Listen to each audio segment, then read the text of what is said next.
When Donald Trump came to the Collier County Fairgrounds in October last year, he was greeted by enthusiastic crowds. This is an affluent, conservative part of the state that hasn't backed a Democrat in decades. And much of what Trump said, especially on immigration, was well received. You look at what's going on. They're deported, they come back. They're deported, they come back. Bob Daughter is typical of those here that back President Trump's temporary ban on 7 Muslim-majority countries. A U.S. Army veteran who served for a year in Iraq, he says the ban is a security measure that has nothing to do with religion. We're not fighting against Muslims. We are fighting against evil. People on the left cry for more gun control. And then President Obama at the time says, well, if we can save one child, then indeed we should have gun control. We should have all these massive gun controls. Well, if we can save one American, isn't this the right thing to do then? Islamophobia's got to go, hey, hey, oh, oh.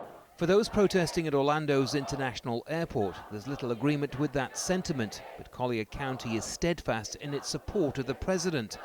The county's Republican Club president Scott Lepore says many view the measure as a means of protecting their way of life. When they get here, they want to burn the American flag, tell us how much they don't like our democracy, and you got certain areas in Michigan, in the upstate area, that want to have Sharia law. It can't happen. We're Americans, and Donald Trump's election was basically the second civil war in this country. Demographically, Collier County is around 80% white and many residents are retirees.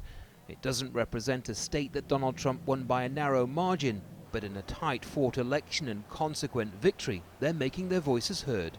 Ever since the president's actions went into force on Friday, much of the focus has been on protests at airports across the country. But in communities like this, where Donald Trump received huge support as a candidate, they see him as simply fulfilling his pledges.